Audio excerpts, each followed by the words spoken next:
নামাজের পরে হাত তুলে দোয়া করতে হবে। আল্লাহ রাসূল সাহাবী সহ করেছেন, ইমাম বলেছেন দোয়া, মুক্তাদিরা সাহাবীরা আমিন আমিন বলেছেন। এরকমটা হাদিস পেশ করতে হবে। তখন অন্যান্য হাদিস পেশ করে। আমি বলছি এদিকে যেতে আমি চাচ্ছি না। আল্লাহু আকবার বলে সালাত শুরু করি। আর রহমান বলে তো বুকে হাত বাঁধি না, আর রাজ্জাক বলে তো বুকে হাত বাঁধি না, কি বলি? আল্লাহু আকবার। অতএব রাসূলের পদ্ধতিতেই দোয়া হতে হবে। সন্ধ্যাবেলায় পরাজয় বরণ করলেও শেষ পর্যন্ত কোনো হইচই ছিল না। সেদিন থেকেই জামালপুরের লোকের উপরে আমার একটা ভালো ধারণা কাজ করে। কাজে যেসব নিয়ম নীতি রাসূলের বিরোধী আছে সেগুলো ছেড়ে দেওয়ার চেষ্টা করবেন। কয়দিন পরে 7 দিনের দিন বাচ্চার আঁকিকা দিতে হবে। 14 দিনে আঁকিকা দেওয়া যায় না, 21 দিনে আঁকিকা দেওয়া যায় না, 7 দিনের আঁকিকা দেওয়া যায় না। 7 দিনের পূর্বে বাচ্চা মারা গেলে আঁকিকা দিতে হবে না। আঁকিকার সাথে কুরবানির কোনো সম্পর্ক নেই। কুরবানি হচ্ছে নেকির কাজ, আঁকিকা হচ্ছে বাপের জিম্মেদারি। কুরবানি হচ্ছে নেকির কাজ, আঁকিকা হচ্ছে বাপের জিম্মেদারি। বাপকে জিম্মেদারি পালন করতেই হবে। ছেলে হলে 2টা ছাগল, মেয়ে হলে 1টা ছাগল, কানা হোক, টেরা হোক, 10 টাকার হোক, 10,000 টাকার হোক, শুধু জান থাকলেই হবে। থাকলো কুরবানি তো মোটা তাজা, কুরবানি চোখ ভালো কিনা, কুরবানি সিং ভালো কিনা, কুরবানি খুর ভালো কিনা, কুরবানি লেজ ভালো কিনা, কুরবানি দেখতে সুন্দর কিনা। কুরবানি নেকির জন্য ফকির মিসকিনকে দিতে হবে। আঁকিকার গোস্ত ফকির মিসকিনকে দিতে বাপ বাধ্য নয়, আত্মীয় স্বজনকে দিতে বাধ্য নয়। আঁকিকার গোস্ত আপনার নিজস্ব গোস্ত, আপনি খাবেন কি দিবেন সেটা আপনার ব্যাপার। সম্মানিত দিনী ভাই বোন, 7ম দিনে আঁকিকা। কোনো এক সময়ে খাতনা দিতে হবে। দিন যায় রাত্রি যায়, 5-7 বছর হয়েছে, বাচ্চা এখন পড়তে যেতে পারে। তাহলে মেয়ে বাচ্চা হলে মাথায় একটা স্কার্ফ দিয়ে বাচ্চাকে স্কুল পাঠাতে হবে। যে স্কুলে বলা হয় না ওমা তোমার আকাশ, ওমা তোমার বাতাস, সম্ভবপর সে স্কুলে পাঠাতে হবে।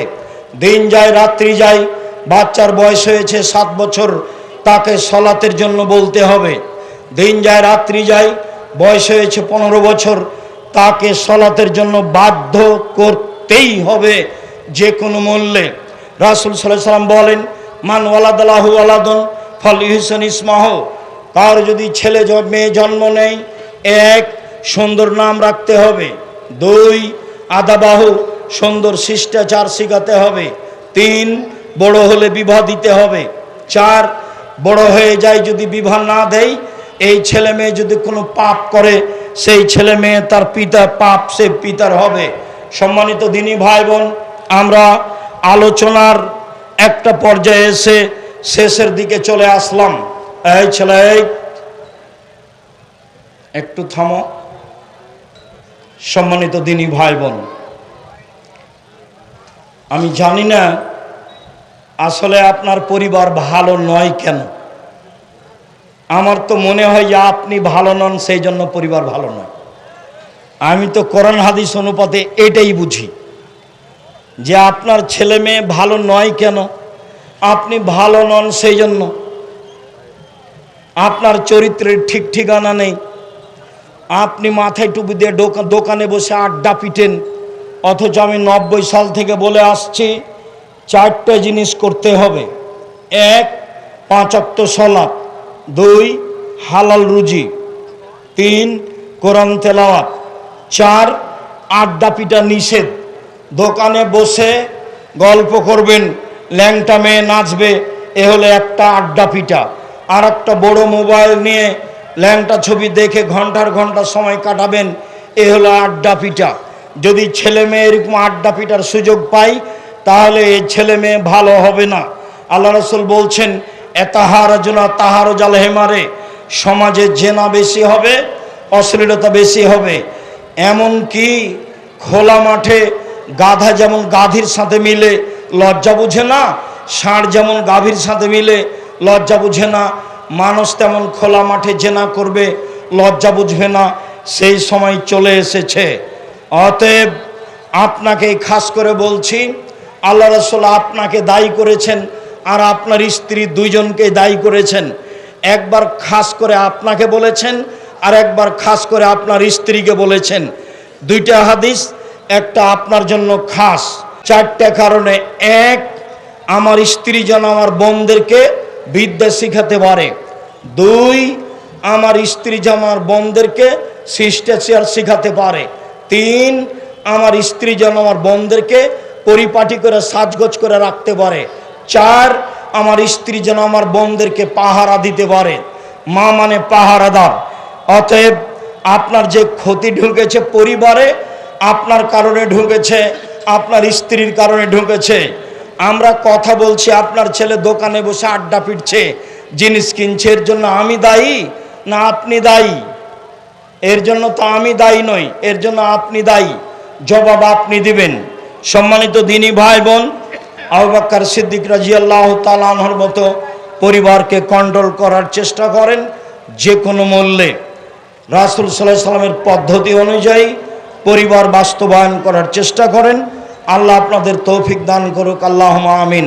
আল্লাহ, তুমি আমাদের যারা মারা গেছে তাদের কবরের শাস্তি মাফ করো, যারা অসুস্থ তাদের আরোগ্য দান করো, যারা আমরা বেঁচে আছি তুমি তাদেরকে তোমার রাসূলের পদ্ধতি অনুযায়ী চলার তৌফিক দান করো।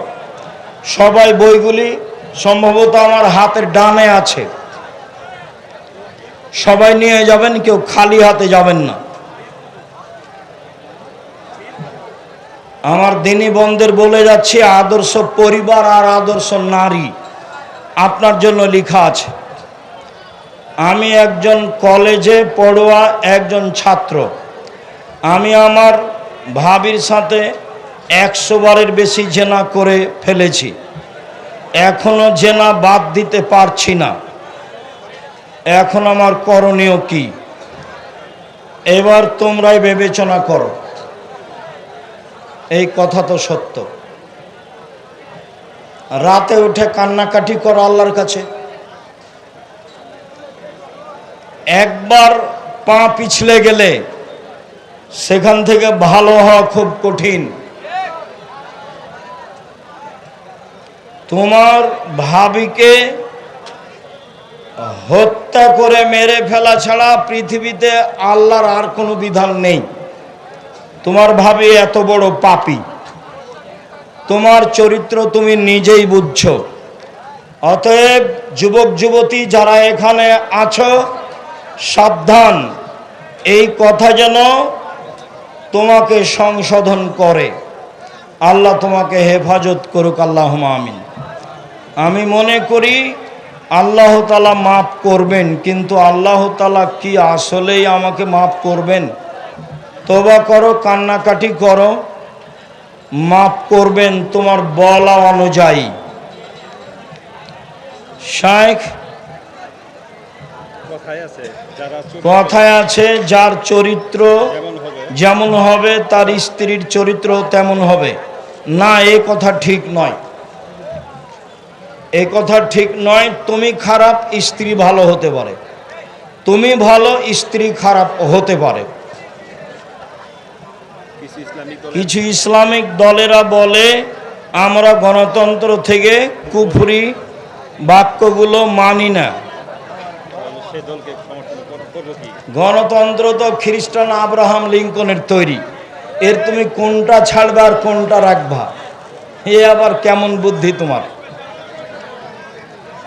বাংলাদেশে অনেক আহলে হাদিসের মসজিদ মাদ্রাসা ভাঙা হয়েছে, কোনো ইসলামী দল কথা বলেনি কেন?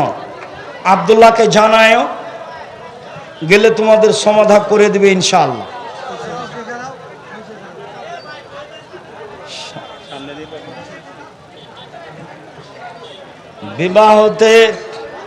বিবাহতে গান বাজনা বাজানো যাবে? বিবাহের একদিন আগে হলুদ মাখানো কি জায়েজ? গান বাজনা হারাম। হলুদ মাখতে পারে তার মা মাখাবে, তার খালা, তার ফুফু, তার বোন, এরা মাখাবে। ভাবি মাখালে জেনা আগেই চালু হয়েছে। সালাতে এক সময় উপস্থিত হলাম, যখন ইমাম সূরা ফাতিহা শেষ করলেন তখন আমি কি জোরে আমিন বলবো? জি, ইমামের সাথে আমিন বলে নিবেন, নিয়ে আউযুবিল্লাহ বিসমিল্লাহ বলে সূরা ফাতিহা পড়বেন। আমাদের মসজিদে ভুল করে মেহরাব বানিয়েছে, সেখানে নামাজ হবে কি? হবে, বানানো ভুল হয়েছে। মোবাইলে ফ্রি ফায়ার, পাবজি, বিভিন্ন ধরনের গেম খেলা হারাম, কাবিরা গুনাহ। আমাদের মসজিদের মহিলারা নাটক সিনেমা দেখে, নাটক সিনেমা দেখা যাবে কি? আমাদের সমাজের মহিলারা নাটক সিনেমা দেখে, নাটক সিনেমা দেখা যাবে কি? নাটক সিনেমা দেখলে মহিলা পুরুষ সবাই চাপে নবজের ভাষাতে খাচ্চড় হয়ে যাবে, জেনা করতে বাধ্য করবে নিজেকে। নাটক সিনেমার স্বভাবই খারাপ, ওর গতিবিধি খারাপ, ওর সব কিছুই হারাম।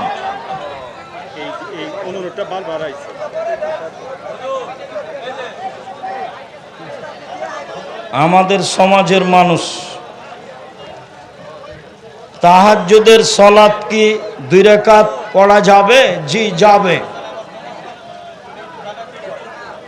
আহলে হাদিসের বড় বড় আলেমেরা জামাতের সাথে ভোট প্রার্থনা করতেছে, তাহাজ্জুদের সালাত কি 2 রাকাত পড়া যাবে? যাবে। বর্তমানে আমাদের সমাজে আহলে হাদিসের বড় বড় মসজিদের ইমামেরা গণতন্ত্র জায়েজ বলছে। প্রাইমারি স্কুলে কি ছেলে মেয়েকে পড়ানো যাবে? ঠাকুরের অ্যাসেম্বলি হলে যাবে না।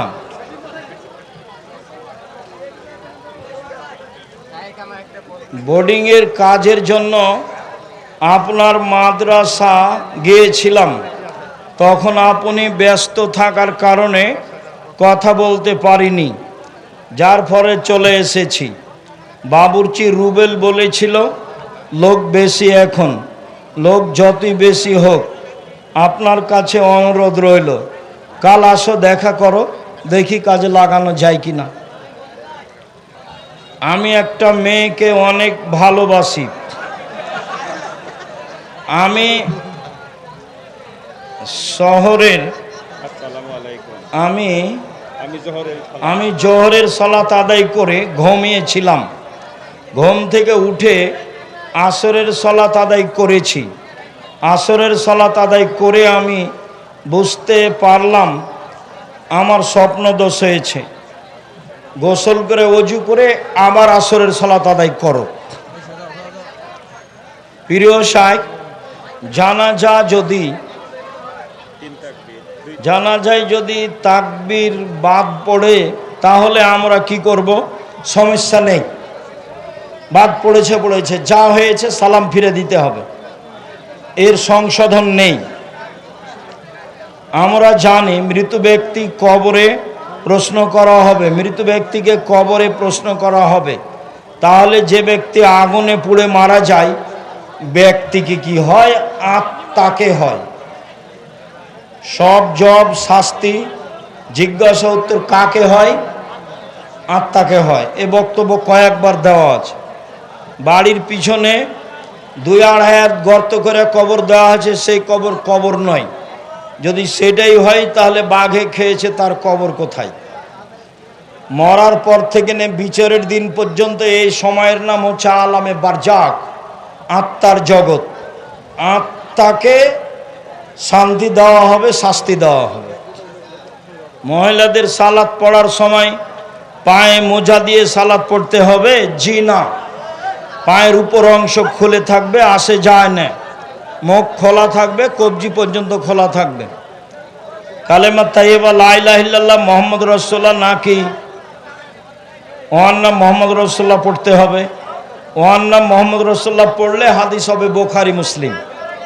আর লা ইলাহা ইল্লাল্লাহ মুহাম্মদ রাসূলুল্লাহ পড়া যায়, একে বলা হয় অর্থগত সহি, বর্ণনাগত এ হাদিস জয়ীফ। বলা যায়, অন্যান্য হাদিস এই অর্থ প্রমাণ করে। এই জন্য আমার টাকা যদি অন্যের ব্যবসায় দেই, ওই ব্যবসা যদি লাভ হয়, তাহলে লাভের অংশ যদি নেওয়া হয় তাহলে সুদ হবে কি? হবে না। তবে আপনি ইচ্ছা মতো একটা নিতে পাবেন না। লাভ যা আসবে তার অর্ধেক বা 3 ভাগের ভাগ যেভাবে চুক্তি হবে সেভাবে নেবেন। আমভাবে 5 লাখ টাকা দিয়ে রেখেছেন, 10,000 টাকা প্রতি মাসে নেবেন, এটা হবে না। লাভের হার চুক্তিতে ভাগ হবে। আমি তো কোর্ট ম্যারেজ করে বিয়ে করেছি, এখন থেকে আমার 5 আর উপায় কি? তুমি কালকে তোমাদের গ্রামের মুরব্বী দিয়ে বিবাহ পড়িয়ে নাও, মেয়ের বাপকে দিয়ে। না পারলে আমার কাছে আসো, মেয়ের বাপ থাকে যেন আমি বিবাহ পড়িয়ে দিব ইনশাল্লাহ। তবে মেয়ের বাপকে লাগবেই, বাকি সাক্ষী আমি রেডি করবো ইনশাল্লাহ। তুমি মেয়ের বাপকে আর নিয়ে আসবা, আর মেয়েকে, তাহলে ঠিক হয়ে যাবে। আমার পিতা বলে সম্পদের 1/3 সে তার নিজের জন্য বা যে কোনো এক সন্তানের জন্য খরচ করতে পারবে। নিজের জন্য খরচ করতে পারবে, সন্তানের জন্য নয়। ওটা ভুল হয়েছে। 3 ভাগের 1 ভাগ ওসিয়ত করতে পারে। তো যারা জমি জায়গা পায় না তাদের দিতে পারে। সন্তানকে বেশি দেওয়া হারাম। পড়ানোর সুবাদে বাপ এর পিছনে খরচ করলো, ওর পিছনে খরচ করলো, করতে কমবেশ হলো, তাতে সমস্যা নেই। কিন্তু ভাগে কমবেশ করা হারাম।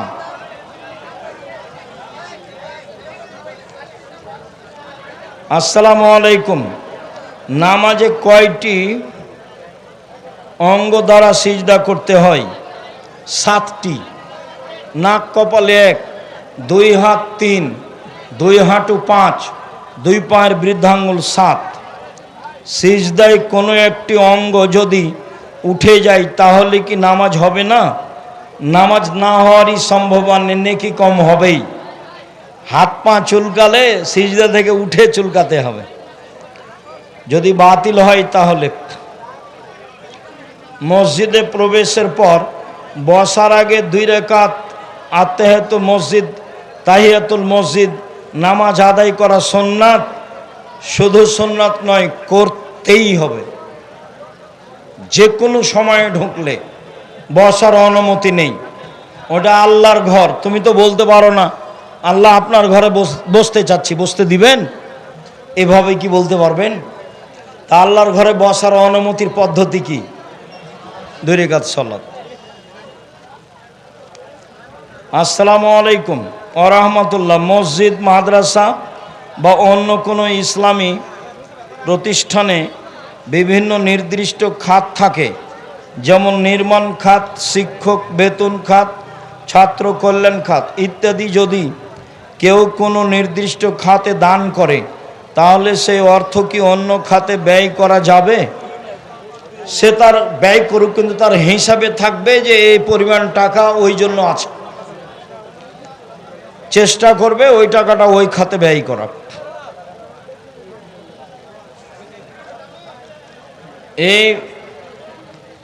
এই ফিতনার যুগে যেসব বাবা মা বয়স হওয়ার পরও